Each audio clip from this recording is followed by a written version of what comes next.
أعوذ بالله من الشيطان الرجيم بسم الله الرحمن الرحيم ولكل أمة جعلنا منسكا ليذكروا اسم الله على ما رزقهم من بهيمة الأنعام فإلهكم إله واحد فله أسلموا وبشر المخبتين الذين إذا ذكر الله وجلت قلوبهم والصابرين على ما أصابهم والمقيم الصلاة ومما رزقناهم ينفقون والبدن جعلناها لكم من شعائر الله لكم فيها خير فاذكروا اسم الله عليها صواف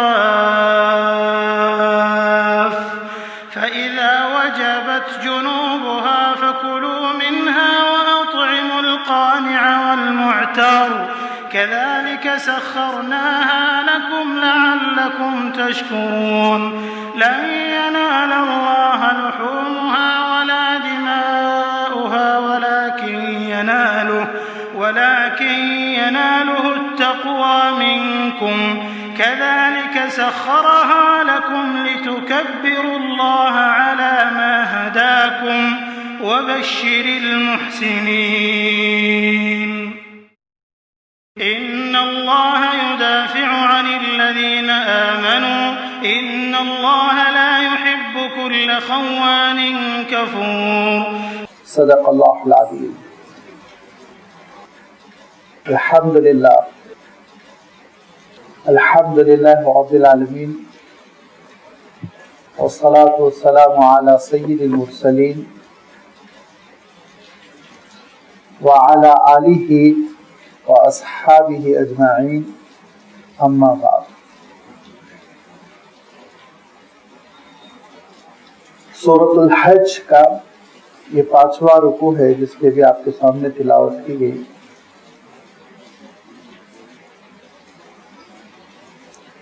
اس رکوع کا آغاز ہو رہا ہے آیت نمبر 34 سے اور اختتام ہو رہا ہے آیت نمبر 38 پر. ان 4 آیتوں میں سے 3 آیتیں تو پچھلے ہی ٹاپک سے ریلیٹڈ ہے، پچھلے ہی موضوع سے متعلق ہے، جس میں حضرت ابراہیم علیہ السلام کا تذکرہ اور اس تذکرے سے جڑا ہوا حج کا ذکر شروع ہوا. جیسے کہ سورۃ الحج کی ابتدا ہوئی تھی، آغاز کے موقع پہ میں نے کہا تھا کہ اس پوری سورت میں اللہ تعالیٰ نے دین کی ایک ایسی حقیقت کو بیان فرمایا جس کو اگر انسان نہ سمجھے تو اس کے اندر فرما برداری، اس کے اندر اللہ تعالیٰ کی اطاعت اور اس کے اندر اللہ تعالیٰ کی بات مکمل طور پر ماننے کی صلاحیت نہیں پیدا ہوتی ہے. وہ کون سی حقیقت ہے؟ وہ یہ حقیقت ہے کہ اللہ تعالیٰ کے حکم کے آگے انسان کو بحث نہیں کرنی چاہیے، زبان درازی نہیں کرنی چاہیے، اور اس کے لیے ایک لفظ میں استعمال کرتا آیا ہوں جس کو بسا اوقات بڑی صلاحیت ہم سمجھنے لگتے ہیں، لیکن وہ صلاحیت نہیں ہے، وہ تباہی اور بربادی کی طرف ایک راستہ ہے کہ کٹ حجتی، بات کاٹ دینا. اللہ تعالیٰ ارشاد فرماتا ہے کہ ایسے لوگوں کے لیے دردناک عذاب ہے.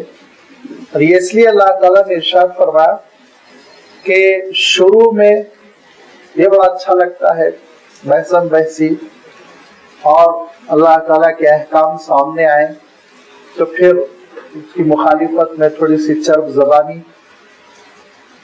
لیکن حقیقت یہ ہے کہ یہ چیز انسان کو ایک بہت برے انجام تک پہنچاتی ہے. اسی لیے اللہ تعالیٰ ارشاد فرماتا ہے کہ وَمِنَ النَّاسِ مَن يُجَادِلُ فِي اللَّهِ بِغَيْرِ عِلْمٍ وَيَتَّبِعُ كُلَّ شَيْطَانٍ مَرِيدٍ، دراصل یہ بگڑے ہوئے باغی نافرمان شیطان کی پیروی ہے۔ وہ شیطان مرید جو مردود ہے، بگڑا ہوا ہے، نافرمان ہے، اس شیطان کے راستے پر دراصل چلنا ہے۔ اللہ تعالیٰ اس بات کا حکم دیتا ہے کہ جب اللہ تعالیٰ کا حکم آ جائے، اس کے احکام اور اس کی ہدایتیں آ جائے تو تم تسلیم کرو، مانو، اس کے خلاف حجت کرنے کی کوشش نہ کرو۔ کچھ اللہ تعالیٰ نے اپنی نشانیوں کے تذکرے کے بعد پھر حضرت ابراہیم علیہ السلام کا تذکرہ فرمایا۔ حضرت ابراہیم علیہ السلام وہ نبی و رسول ہیں جو اللہ تعالیٰ کے ہر حکم کے آگے سر تسلیم خم کرتے چلے گئے۔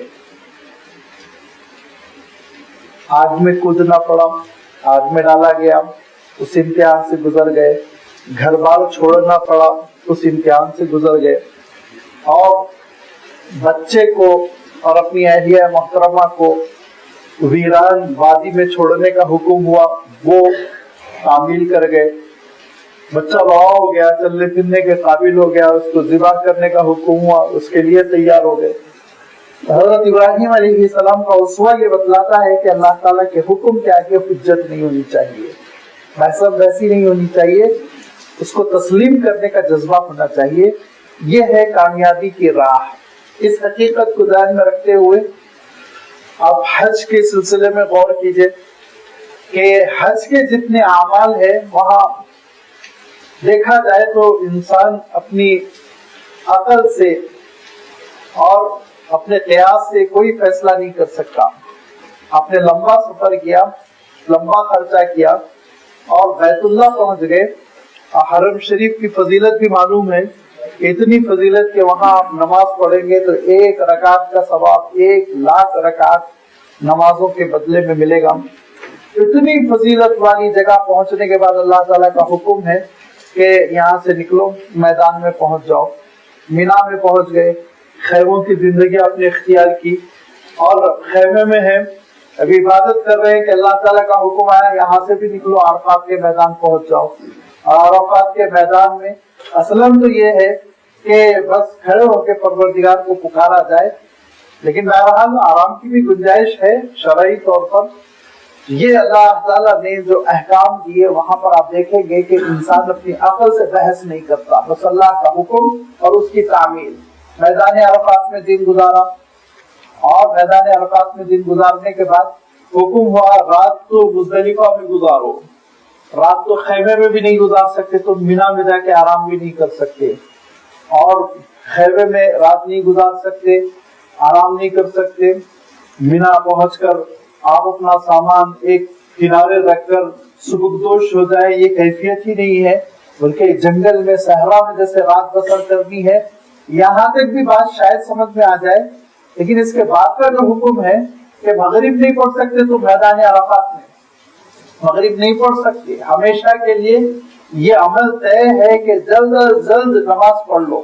اور مغرب کے سلسلے میں تو تاخیر کو گوارا ہی نہیں کیا گیا۔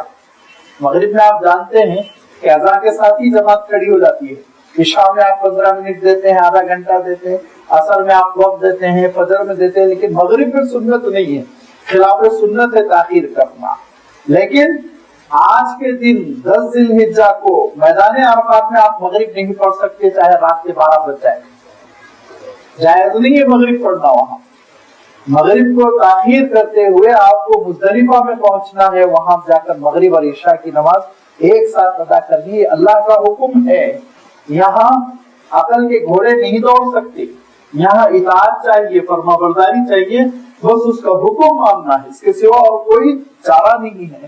یہ اعمال حج کو آپ سامنے رکھتے ہوئے آگے بڑھے، جس میں اللہ تعالیٰ نے ارشاد فرمایا کہ دیکھو بس اللہ کی اطاعت ہو، اس کی فرما برداری ہو، اور پھر آگے یہ بھی ارشاد فرمایا کہ اب تم حج کے اعمال میں ایک عمل یہ بھی ہے کہ تم جانور قربان کرتے ہو، لہذا قربانی کا تذکرہ آیا اور یہ ارشاد فرمایا کہ تمہارے لیے اس پہ بڑی بہتری ہے اور اللہ تعالیٰ نے اس میں بہت خیر کا سامان رکھا، اور کیا بہتری ہے جس کے بارے میں اللہ تعالیٰ ارشاد فرماتا ہے لَكُمْ فِيهَا مَنَافِعُ إِلَىٰ أَجَلٍ مُّسَمًّى، قربانی کا وقت مقرر ہے اور اس سے پہلے تمہارے لیے بڑی منفعتیں ہیں، اور ان منفعتوں میں سب سے بڑی منفعت، سب سے بڑا فائدہ وہ روحانی فائدہ ہے کہ انسان اللہ تعالیٰ کے لیے ایک جان قربان کرتا ہے۔ اس کی بھی آگے تفصیل آنے والی ہے۔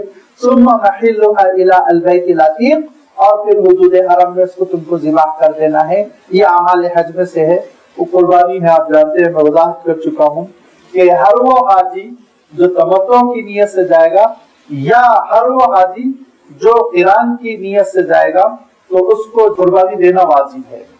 ہاں، جو وہیں کا مقیم ہے اور افراد کر رہا ہے، صرف حج کے لیے اس نے احرام باندھا، اس کے اوپر قربانی واجب نہیں ہوتی۔ اس کے بعد جب قربانی کا تذکرہ آ گیا اور اعمال حج میں قربانی پیش کرنا، اس کا اللہ تعالیٰ نے جب تذکرہ فرمایا تو پھر ایک ایسی قربانی کا تذکرہ کر دیا جو سنت ابراہیم ہے، اور جس کے سلسلے میں آگے اللہ تعالیٰ نے وضاحت کر دی، ارشاد فرمایا وَلِكُلِّ أُمَّةٍ جَعَلْنَا مَنسَكًا، ہر امت کے لیے ہم نے قربانی رکھی تھی۔ منسک کہتے ہیں، نسک کہتے ہیں، نسکا کہتے ہیں خون بہانے کو، جانور کی قربانی دینے کو۔ ہاں، یہ لفظ استعمال ہوتے ہوتے ہر عبادت کے لیے ہونے لگا ہے، لیکن اس کا پہلا جو مفہوم ہے، ابتدائی جو مفہوم ہے، جس مفہوم کے لیے لفظ بنایا گیا وہ قربانی پیش کرنا، جانور کو قربان کرنا۔ اللہ تعالیٰ ارشاد فرماتا ہے وَلِكُلِّ أُمَّةٍ، ہر امت کے لیے۔ حضرت ابراہیم علیہ السلام اور حضرت ابراہیم علیہ السلام سے پہلے حضرت نوح علیہ السلام اور حضرت نوح علیہ السلام سے پہلے حضرت آدم علیہ السلام، ساری امتوں کے لیے اللہ تعالیٰ نے قربانی مشروع فرمائی تھی، اور قربانی کا عمل اللہ تعالیٰ نے ساری امتوں کے لیے، سارے نبیوں کی امتوں کے لیے پسند فرمایا تھا۔ اس کی ایک سب سے بڑی دلیل تو حضرت آدم علیہ السلام کے 2 صاحبزادوں کا قصہ، جس کا اللہ تعالیٰ نے تذکرہ فرمایا ہے اور وہ گزر چکا ہے سورۃ المائدہ میں، کہ حابیل و قابیل یہ دونوں میں سے قربانی پیش کی، ایک کی قربانی قبول ہوئی، ایک کی قربانی قبول نہیں ہوئی۔ حابیل کی قربانی قبول ہو گئی جو چھوٹے بھائی تھے، تو قابیل کی قبول نہیں ہوئی، تو پھر ایک رنجش پیدا ہوئی، اور اس رنجش کا نتیجہ قتل کا واقعہ، حادثہ رونما ہوا۔ تو یہ اللہ تعالیٰ نے قرآن مجید میں حضرت آدم علیہ السلام کے صاحبزادوں کا جو تذکرہ فرمایا، اس سے پتہ چلتا ہے حضرت آدم علیہ السلام کے زمانے سے قربانی مشروع تھی۔ قربانی یہ پسندیدہ عمل تھا، لہذا سارے نبیوں میں اور سارے نبیوں کی شریعت میں، اور حضرت موسیٰ علیہ السلام کی شریعت میں جو قربانی کا تصور تھا، وہ تو اس کے سلسلے میں تاریخ میں بڑی تفصیل آتی ہے، یہاں تک کہ بعض تاریخی روایتیں ایسی ہیں جس سے پتہ چلتا کہ حضرت موسیٰ علیہ السلام کی شریعت میں بھی جب قربانی فلسطین میں پیش کی جاتی تھی یا دیگر مقامات پہ پیش کی جاتی تھی تو رخ مکہ مکرمہ ہی کا کیا جاتا تھا۔ اس سے یہ بھی پتہ چلتا ہے کہ اللہ تعالیٰ نے حرم شریف کو روز اول سے قبلہ بنا کر منظور کیا تھا۔ بعد میں پھر حضرت موسیٰ علیہ السلام کی قوم نے مطالبہ کیا کہ ہم یروشلم کی جانب رخ کرنا چاہتے ہیں، تو ان کو عارضی طور پر اختیار دیا گیا تھا۔ حضور اکرم صلی اللہ علیہ وسلم پر اللہ تعالیٰ نے حرم شریف کی طرف رخ کرنے کا حکم نازل فرمایا اور قبلے کو قطعی طور پر قبلہ قرار دیا۔ وَلِكُلِّ أُمَّةٍ جَعَلْنَا مَنسَكًا، ہر امت کے لیے ہم نے قربانی کا عمل رکھا تھا۔ کیوں؟ لِيَذْكُرُوا اسْمَ اللَّهِ عَلَى مَا رَزَقَهُم مِّن بَهِيمَةِ الْأَنْعَامِ، یہ ہے اس کی حکمت۔ تو یہ حکمت قربانی کی کیا ہے؟ اللہ تعالیٰ نے ہم کو جتنی توانائیاں اور نعمتیں عنایت فرمائی، ان سب میں کچھ نہ کچھ اللہ تعالیٰ کے لیے پیش کرنا۔ لہذا اللہ تعالیٰ نے صحت عنایت فرمائی، اللہ تعالیٰ نے جسمانی صلاحیت عنایت فرمائی، اللہ تعالیٰ نے بدن عنایت فرمایا، اللہ تعالیٰ نے حیات عنایت فرمائی، زندگی کا وقت۔ لہذا کچھ وقت اللہ کے دربار میں کھڑے ہونا اور اپنے بدن سے عبادت کرنا نماز ہے۔ اللہ تعالیٰ نے دولت عنایت فرمائی اور دولت میں فاضل ہے آمدنی، لہذا مال کی عبادت زکات کی شکل میں اللہ تعالیٰ نے فرض فرما دی۔ اللہ تعالیٰ نے ہم کو روح کی نعمت عنایت فرمائی، جو فرشتوں کی طرح ہوتی ہے، جس کو بھوک نہیں لگتی اور جس کو پیاس نہیں لگتی، جس کے تقاضے نہیں ہیں، لیکن ہم زیادہ تر اپنے بدن کے تقاضے پورے کرتے رہتے ہیں، روح کی جانب توجہ نہیں کرتے، لہذا روح کی جانب توجہ کر کے ہم روزے رکھیں اور بھوک و پیاس کو برداشت کرتے ہوئے روح کی قربانی گویا دیں اور روح کو پاکیزہ کرتے ہوئے اللہ تعالیٰ سے قریب ہونے کی کوشش کریں۔ اسی طرح اللہ تعالیٰ نے ہم کو ایک ایسی صلاحیت عنایت فرمائی جس کی وجہ سے ہم اللہ تعالیٰ کی بہت ساری مخلوق پر کنٹرول کرتے ہیں۔ ہم سے کہیں زیادہ طاقتور مخلوق ہے، وہ ہاتھی ہے ہم سے بہت زیادہ جاندار، گھوڑا ہے ہم سے کہیں زیادہ طاقتور، اور گائے بھینس ہے جو ہم سے بہت زیادہ طاقتور، لیکن سب پر ہم کنٹرول کرتے ہیں اور کنٹرول کرنے کے بعد ان سے ہم بہت سارے فائدے حاصل کرتے ہیں۔ کچھ ہے سواری کے کام آ رہے ہیں، کچھ ہے تجارت کے کام آ رہے ہیں، کچھ سے ہم غذا حاصل کر رہے ہیں، لہذا یہ جان کی قربانی اس کا بھی ایک حصہ اللہ تعالیٰ کے تقرب کے لیے پیش ہونا چاہیے۔ اس کے لیے اللہ تعالیٰ نے قربانی کا نظام رکھا۔ ارشاد فرمایا لیذکروا اسم اللہ، تاکہ اللہ کا نام لو تم، علی ما رزقہم، جو کچھ اس نے عنایت فرمایا، من بہیمۃ الانعام، چوپایوں کی شکل میں، چوپائے جس میں اونٹ بھی آتا ہے، گائے بھی، بھینس بھی، گھوڑے بھی، یہ سارے چوپائے ہیں جو چار پیروں سے چلتے ہیں اور جس کو ہم بہت ساری منفعتوں میں استعمال کرتے ہیں، لیکن اس میں لازمی بات ہے گوشت چند ہی جانوروں کا اللہ تعالیٰ نے حلال فرمایا، اس کا تذکرہ اللہ تعالیٰ نے سورۃ الانعام میں ارشاد فرما دیا، ثمانیۃ ازواج، وہ 8 صنفیں ہیں جن کا گوشت حلال کیا گیا ہے، ان میں بھیڑ بکری ہے، ان میں گائے بھینس کے قبیل کی چیزیں ہیں، ان میں اونٹ ہے، یہ چیزیں ہیں جو اللہ تعالیٰ نے ہمارے لیے جائز اور حلال فرما دی کہ ان کا گوشت ہم استعمال کر سکتے ہیں۔ اس شرط کے ساتھ اللہ کے نام پر جب ذبح کیا جائے، اگر اللہ تعالیٰ کے نام سے وہ ذبح نہ ہوں گے تو مردار کے حکم میں ہوں گے اور ان کو ہم پھر استعمال نہیں کر سکتے، لازمی بات ہے، چاہے اللہ کا نام لیے بغیر ذبح کر دیا جائے یا چاہے غیر اللہ کا نام لے کر ذبح کر دیا جائے، وہ مردار کے حق میں ہو جاتے ہیں اور ان کا استعمال ہمارے لیے جائز نہیں رہ جاتا۔ ہاں یہ ایک الگ بات ہے کہ ایک شخص اللہ کا نام لینا چاہ رہا تھا اور کسی جلدی میں اچانک چھری پھر گئی، لیکن وہ مومن تھا، مسلم تھا، نام نہیں لے سکا تھا، چھری پھر گئی اور تاخیر ہو گئی، تو ایسی صورت میں فتویٰ ہے کہ لازمی بات ہے اس کی نیت تھی اللہ کا نام لینے کی، اسی لیے بہرحال جانور حلال ہو جائے گا۔ لیکن اگر کسی غیر اللہ کا نام لے گیا یا بالکل اللہ تعالیٰ کا نام لینا اس کے نیت میں، اس کی نیت اور ارادے میں نہیں تھا، تو ایسا جانور مردار ہو جاتا ہے۔ اس شرط کے ساتھ اللہ تعالیٰ نے جانوروں کو حلال کیا، جب حلال کیا تو آپ ان کا گوشت استعمال کرتے ہیں، جب حلال کیا تو آپ ان کی جلد استعمال کرتے ہیں، جب حلال کیا تو آپ ان کے روئیں استعمال کرتے ہیں، اون بناتے ہیں، جب حلال کیا تو آپ ساری چیزیں ان جانوروں کے استعمال کرتے ہیں۔ لہذا اللہ تعالیٰ کی کتنی بڑی نعمت ہے، اور جب یہ نعمت اس نے عنایت فرمائی تو اس کا نام لینا چاہیے اور اس کا ذکر ہونا چاہیے اور اس کے لیے یہ قربانی پیش کرنی چاہیے۔ فَإِلَٰهُكُمْ إِلَٰهٌ وَاحِدٌ، دیکھو ایک ہی تنہا تمہارا معبود ہے، اور جب معبود حقیقی ایک ہی ہے تو اسی کے لیے تم سپرد ہو جاؤ، فَلَهُ أَسْلِمُوا، اسی کے سپرد ہو جاؤ، اسی کی اطاعت کرو، اسی کی فرما برداری کرو، اور یہاں تم اپنے نفس کو داخل نہ ہونے دو، یہاں تم اپنی زبانی کے ذریعے سے، اپنی ذہانت کے ذریعے سے، اپنی ہوشیاری کے ذریعے سے تم بہت ساری قیل قال کرنے کی کوشش نہ کرو، اس کا حکم مانو۔ وہ کہہ رہا ہے تم کو قربانی دو، قربان کرو، وہ کہہ رہا ہے تم کو اپنے مال کو بطور زکات ادا کرو، زکات ادا کرو، ان چیزوں میں بحث کرنے کی ضرورت نہیں ہے۔ ارشاد فرمایا بشر المخبتین، اے نبی آپ خوشخبری دیجئے ان کو جو نرم پڑ جاتے ہیں، جو انکساری اختیار کر جاتے ہیں۔ مخبت کا ترجمہ بہت مشکل ہے، مخبت کا مفہوم اصل میں خبطہ، عرب کہتے تھے اس نشیبی زمین کو جو نرم ہوا کرتی ہے، اس نشیبی زمین کو جس میں بڑی نرمی ہوتی ہے، سافٹنس ہوتا ہے، ایسی زمین کے لیے وہ خبط الارض استعمال کرتے تھے۔ اسی سے یہ لفظ بنا مخبت، جس کے معنی ہوتے وہ بندے جو اللہ تعالیٰ کے احکام کے آگے نرم پڑ جاتے ہیں، وہ بندے جو اللہ تعالیٰ کے احکام کے آگے سپرد ہو جاتے ہیں، تسلیم کر لیتے ہیں۔ اسی لیے اللہ تعالیٰ ارشاد فرماتا ہے مخبت کون ہے؟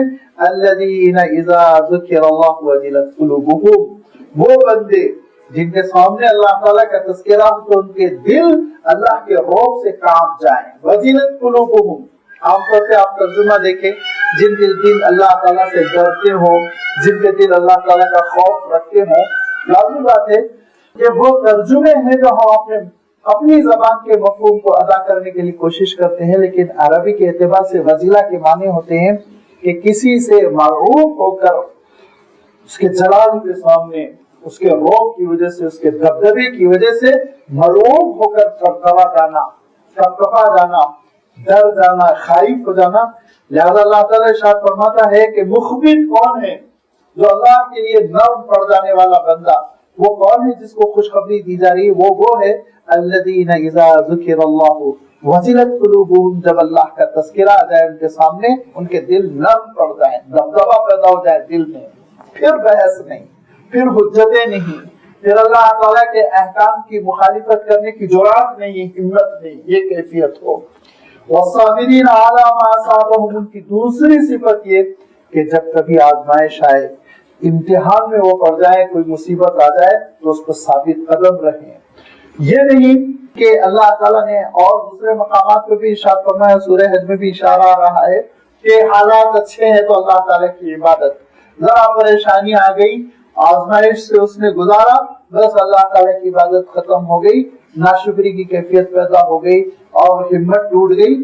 یہ اللہ تعالیٰ اس کیفیت کو بندوں سے پسند نہیں فرماتا. ارشاد فرما والصابرین علی ما اصابہم، ثابت قدم رہنے والے مصیبتوں میں، آزمائشوں میں، اور جن کے بارے میں اللہ تعالیٰ نے سورۃ البقرہ میں صاف ارشاد فرمایا وَلَنَبْلُوَنَّكُمْ بِشَيْءٍ مِّنَ الْخَوْفِ وَالْجُوعِ وَنَقْصٍ مِّنَ الْأَمْوَالِ وَالْأَنفُسِ وَالثَّمَرَاتِ، کہ ہر قسم کی آزمائش، دکان میں آزمائش، تجارت میں آزمائش، بدن میں امراض کے ذریعے سے آزمائش، خاندان قبیلے میں وفات کے ذریعے سے آزمائش، ساری آزمائشوں میں جو ثابت قدم رہتا ہے اور یہ کہتا ہے کہ اِنَّا لِلَّهِ وَإِنَّا إِلَيْهِ رَاجِعُونَ، ہم کچھ ہے ہی نہیں، اللہ نے ہم کو بھیجا ہے، اللہ کی طرف ہم کو لوٹ کر آنا ہے. اس تصور کے ساتھ جو جیتا ہے وہ مخبت کی دوسری صفت. تیسری صفت وَالْمُقِيمِ الصَّلَاةِ، اور نماز قائم کرنے والا جو نمازوں کا اہتمام کرتا ہے، نماز کبھی فراموش نہیں کرتا، بھلاتا نہیں. جب کبھی اللہ کا حکم ہوتا ہے حی علی الصلاۃ، حی علی الفلاح، اور نماز کی طرف اور کامیابی کی طرف، وہ دوڑ کر کامیابی کی طرف جاتا ہو، نماز قائم کرتا ہو. اور پھر یہاں بھی میں وضاحت کر دوں، اس سے پہلے 20 مرتبہ وضاحت کر چکا ہوں کہ اللہ تعالیٰ نے جب کبھی نماز کا تذکرہ فرمایا، اقامت الصلاۃ سے نماز قائم کرنا، والمقیمی الصلاۃ ارشاد فرمایا، نماز پڑھنے والا نہیں ارشاد فرمایا. حالانکہ عربی کے صیغے کے اعتبار سے دوسری جگہ کیا ارشاد فرمایا، فوائل للمصلین، المصلی عربی میں کہتے ہیں نماز پڑھنے والا.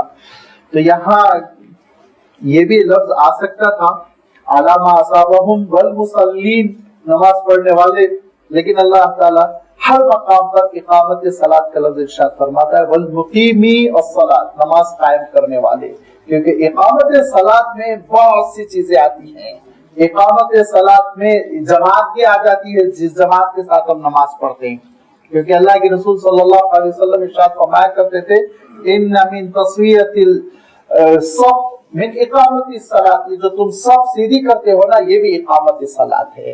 اقامت صلاۃ میں نماز کا اہتمام کرنا، اقامت صلاۃ میں نماز خشوع و خضوع کے ساتھ پڑھنا، اقامت صلاۃ میں ارکان نماز اعتدال کے ساتھ ادا کرنا، اقامت صلاۃ میں نماز کی روح کو برقرار رکھنا، یہ ساری چیزیں آ جاتی ہیں، اسی لیے لفظ اقامت استعمال کیا گیا.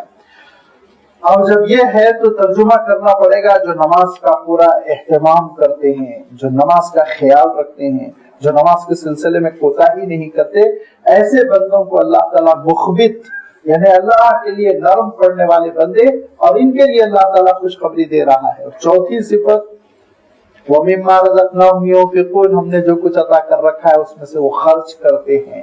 خرچ کرنے کی ایک شکل تو زکوٰۃ ہے. زکوٰۃ کے سلسلے میں عرض کر چکا ہوں تو فرض ہے، اس کے سلسلے میں کسی کوتاہی کو گوارا نہیں کیا گیا. دوسری شکل نفل صدقات ہے، اور اس میں ایک شکل یہ بھی تو ہے کہ آپ پیسوں سے جانور خریدیں اور جانور خرید کے اللہ تعالیٰ کے لیے اس کے نام پر اس کو ذبح کریں، یہ بھی ایک پیسہ خرچ کرنے کی شکل ہے. لہذا یہ 4 صفتوں کا جو اللہ تعالیٰ نے تذکرہ فرمایا، ایک طرح سے دین کے لیے یہ جامع ہے، دین کی بنیادوں کو یہ نمایاں کر دیتی ہیں 4 صفتیں، کہ اللہ تعالیٰ کے لیے دلوں کا نرم پڑ جانا، آزمائشوں میں ثابت قدم رہنا، نماز کا اہتمام کرنا، اور اللہ تعالیٰ نے جو کچھ عطا فرمایا اس میں سے خرچ کرنا، یہ ہے مخبت، جن کے بارے میں کہا جا رہا ہے وَبَشِّرِ الْمُخْبِتِينَ، خوشخبری دے دو ان کے لیے جو اللہ کے لیے نرم پڑنے والے، منکسر المزاج، ان کے لیے بڑی خوشخبریاں۔ اور جب اللہ تعالیٰ نے اس کا تذکرہ فرمایا کہ یہ کیفیت دراصل مطلوب ہے بندوں میں عاجزی و انکساری، تو پھر ارشاد فرمایا قربانی دینے کے سلسلے میں پھر تم کو کیوں تردد ہوتا ہے؟ یہ بڑا مسئلہ ہے اور ایک طرح سے انٹرنیشنل ٹاپک ہے، برننگ ٹاپک ہے، عالمی مسئلہ ہو گیا کہ جانوروں کی قربانی اتنی بڑی تعداد میں، اور یہ رقم جو خرچ ہوتی ہے اس رقم کو کسی ویلفیئر فنڈ میں، فلاحی کام میں، بہبود کے کام میں کیوں نہ خرچ کیا جائے۔ اس کو آپ ذہن میں رکھیے، جو موجودہ دور میں غیر تو غیر ہمارے بعض سیدھے سادے مسلم بھائی بھی اس اعتراض کو اٹھاتے رہتے ہیں، بالخصوص مہینے 1.5 مہینے کے بعد جب بقرعید کا سیزن آئے گا یہ چیزیں آپ کو سننے میں ملیں گی۔ اس کو آپ ذہن میں رکھتے ہوئے آگے بڑھے، انشاءاللہ آگے وضاحت ہوگی اللہ تعالیٰ کیا بندوں سے طلب کر رہا ہے۔ وَالْبُدْنَ جَعَلْنَاهَا لَكُم مِّن شَعَائِرِ اللَّهِ لَكُم فِيهَا خَيْرٌ، اور قربانی کا جانور ہم نے تمہارے لیے اس کو اللہ کی نشانیوں میں سے ایک نشانی بنا دی۔ شعائر اللہ، شعیرۃ، شعائر کس کو کہتے ہیں؟ گزشتہ میں اس کی وضاحت کر چکا ہوں۔ بدن ویسے فربا جانور کو کہتے ہیں، بدن والا، اچھا موٹا تازہ، لیکن زیادہ استعمال اس کا عرب اونٹ کے لیے کرنے لگے تھے، کیونکہ ان کے پاس اولین قربانی اونٹ کی ہوا کرتی تھی۔ میں نے ترجمہ قربانی کے جانور سے کیا تاکہ سارے قربانی کے جانوروں کے سلسلے میں ہمارا تصور تازہ رہے کہ یہ قربانی کے جانور یا یہ اونٹ جو تم قربانی کے لیے پیش کر رہے ہو، جعلنا، ہاں ہم نے اس کو بنایا، لکم تمہارے لیے، من شعائر اللہ، اللہ کی نشانیوں میں سے ایک نشانی۔ اور کیا ارشاد فرمایا تھا؟ گزشتہ اتوار میں وضاحت گزر چکی کہ اللہ تعالیٰ کی نشانیوں سے بندے مومن کو ویسے ہی وابستہ ہونا چاہیے جیسے اللہ کے رسول صلی اللہ علیہ وسلم کا تعلق رہا۔ اس کی میں بڑی وضاحت کر چکا ہوں۔ مثلا حجر اسود یہ بھی اللہ تعالیٰ کی نشانیوں میں سے ایک نشانی ہے، لیکن اس کے سلسلے میں حضور اکرم صلی اللہ علیہ وسلم کی تعلیمات یہ ہے اس کو بس چومو۔ مقام ابراہیم اللہ کی نشانیوں میں سے ایک نشانی ہے، لیکن اس کے سلسلے میں اللہ کے رسول صلی اللہ علیہ وسلم کا حکم ہے کہ وہاں نماز پڑھو، اس کو چومنے کا حکم نہیں۔